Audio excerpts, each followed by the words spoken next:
रूस और यूक्रेन की जंग में रूस की नेवी को नुकसान हो रहा है।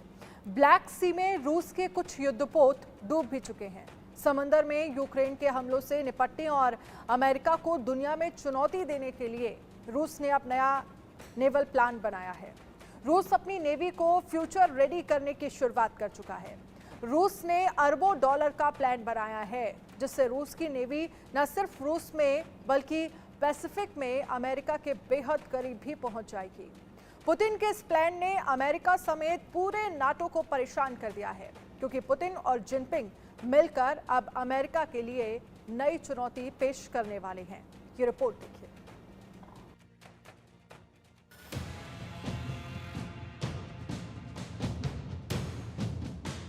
अमेरिका और नाटो का मुकाबला करने के लिए रूस अब अपनी नौसेना का विस्तार करने की तैयारी कर रहा है। रूस अब एक बार फिर एयरक्राफ्ट कैरियर बना रहा है ताकि अमेरिका की ताकत का सामना कर सके। रूस शुरुआत में एक स्टेल्थ एयरक्राफ्ट कैरियर बनाएगा। इस एयरक्राफ्ट कैरियर का विस्थापन 90,000 टन होगा। रूस का यह विमान वाहक युद्धपोत अमेरिकी सुपर कैरियर के बराबर होगा।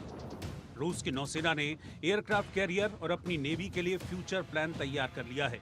कोल्ड वॉर के बाद के वक्त में पैसों की कमी की वजह से रूस ने अपने एयरक्राफ्ट कैरियर्स को डीकमीशन कर दिया था, लेकिन एक बार फिर रूस नया एयरक्राफ्ट कैरियर बनाने जा रहा है। रशियन एयरक्राफ्ट कैरियर पर सुखोई Su-57 फाइटर जेट्स तैनात किए जाएंगे। ये रूस के 5वीं पीढ़ी के फाइटर जेट्स हैं। रूस के विमान वाहक युद्धपोत को विकसित करने का काम पूर्व एडमिरल व्लादिमीर पेपेल्याव को सौंपा गया है। इस विमान वाहक युद्धपोत का डिजाइन क्रिलोव रिसर्च इंस्टीट्यूट में तैयार किया जा रहा है।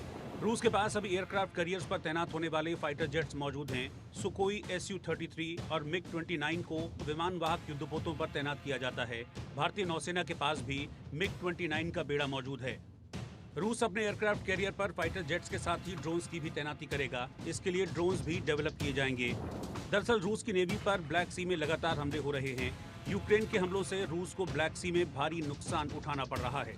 रूस के कुछ फाइटर जेट्स ब्लैक सी में डूब भी चुके हैं। रूस को दुनिया में बड़ी सैन्य महाशक्ति माना जाता है, लेकिन उसके पास एयरक्राफ्ट कैरियर का न होना कई खतरों को बढ़ा देता है। रूस की योजना 4 एयरक्राफ्ट कैरियर बनाने की है।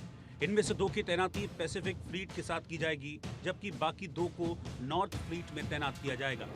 दुनिया में एयरक्राफ्ट कैरियर्स की बात करें तो इसमें अमेरिका सबसे आगे है। चीन और भारत के पास भी एयरक्राफ्ट कैरियर्स मौजूद हैं।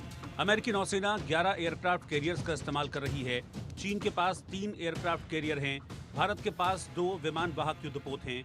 इटली और जापान के पास भी 2-2 एयरक्राफ्ट कैरियर हैं, जबकि स्पेन, तुर्की, फ्रांस और थाईलैंड के पास 1-1 विमान वाहक युद्धपोत है। ब्रिटिश नेवी 2 एयरक्राफ्ट कैरियर्स का इस्तेमाल कर रही है। अमेरिकी नेवी के पास दुनिया के सबसे बड़े एयरक्राफ्ट कैरियर्स हैं। यूएसए जेराल्ड फोर्ड का विस्थापन 1 लाख टन है और अगले साल तक अमेरिका के बेड़े में एक और एयरक्राफ्ट कैरियर जुड़ने जा रहा है। भारत के एयरक्राफ्ट कैरियर INS विक्रांत का विस्थापन 43,000 टन है, यानी अमेरिकी विमान वाहक युद्धपोतों की तुलना में ये काफी छोटा है। Bureau report, India news.